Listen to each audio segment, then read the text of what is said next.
Wilson Morales from Black Film and TV. This is your 6th outing with Idris Elba. You've had 3 #1 hits with him. Why did it take so long for him to come back to the fold again? It's exhausting carrying Idris Elba. Let me just tell you that, first of all. I needed a break, okay? I just, before Will Packer, what was Idris? Like, another Brit actor, right? Like, it wasn't somebody He had The Wire. thinking about, The Wire. Who's watched that show, No, I tell you, it's, Idris is very particular, and so am I. And so I don't approach him with a lot of stuff unless I feel like it's something that's different, a role that's different than what he's played, and something that he can really bring something to. And he takes that very seriously, and that's why we have a great relationship, because he goes so hard at whatever it is he's doing.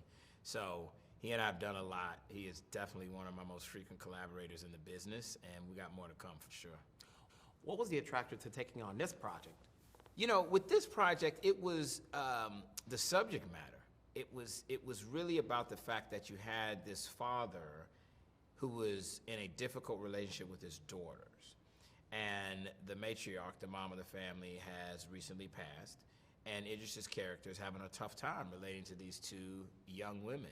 His older daughter is angsty, on the cusp of womanhood, and fighting back against everything, in a lot of pain. So they've got this crisis of survival within the family unit.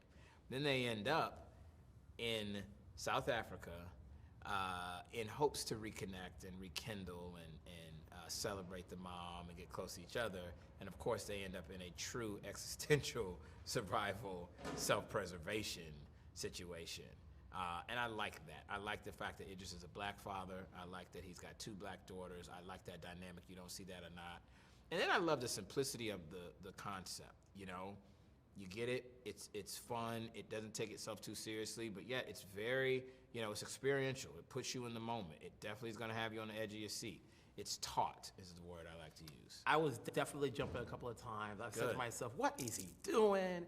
Let's be realistic. What are you trying to do? Talking to the screen. I was like, look at him trying to be the black Liam Neeson. I'm saying, look, did he watch The Gray? What was it like shooting in Africa, and what made Baltasar the right choice to direct this? Africa was beautiful, man. I had been before, but I had never shot. And actually, the last time that I was in Africa before this was for Idris's wedding, because he got married in Morocco, and it was absolutely gorgeous. So that's, of course, the northern part of the continent. Here we were at the very bottom of the continent in South Africa. It was an experience like no other. It gave us an opportunity, and this was something that Baltasar, our director, really was pushing for. He wanted to see these vistas, wide open, these scapes that were engaging, beautiful, and it didn't feel like CGI. We knew we were going to have our lion be CGI. He wanted everything else around him to be real. And in order to do that, we had to go far out. We weren't like around a major city in South Africa. We were deep in the bush. And that definitely made for an interesting filming experience, but it made for a really realistic, beautiful film, I think. Your last 3 films have been dramatic. This one's more intense. What goes into saying what movie, not TV show, you want to start producing? I think about the audience, always. I always start with, what do I think people will connect to, will want to see? I think about where they will want to see it, because I produce for theatrical and streaming and television, other mediums. But I think about who's the audience for whatever project it is that I'm thinking about, and how do I bring my project to that audience in an organic way. What do you have coming up next? We're pretty busy right now. We've got 2 features that we're shooting right now in Atlanta. One is a Christmas movie with Tim Story directing. The other is a gospel choir competition comedy called Praise This. That's shooting with another collaborator of mine, Tina Gordon. Of course, Tim Story is a frequent collaborator as well. So I've got those 2 features that'll be out next year.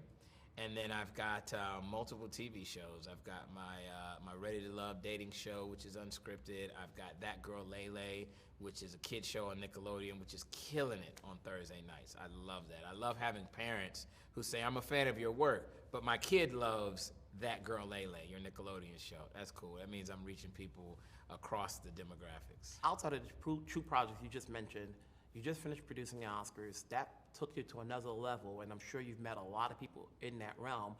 Is there anything that you want to do that's daring that doesn't look like a Will Packer production, but you say, hey, let me surprise them? I think anything I do is gonna ultimately look like a Will Packer production, just because I put my fingerprints on everything. You know, even with the Oscars, the incident aside, it was definitely a show that I had my fingerprints all over. A show that I'm very proud to have made, and proud of that show. You know, I haven't done sci-fi yet. I'm a sci-fi fan personally, so I still want to figure out how to get into that genre and do some cool stuff in that arena. And before I wrap it up, obviously you've worked with Will. He's the only living cast member from The Takers. Can you come back and do that? You mean Idris? Idris. Yes. Can I come back and do Takers? Sure, you can do anything. How about a prequel? How about a Takers prequel? What do you think about that? I've been asking that for over a decade. I like it. I like that idea. Let me get to work. All right. Thanks a lot.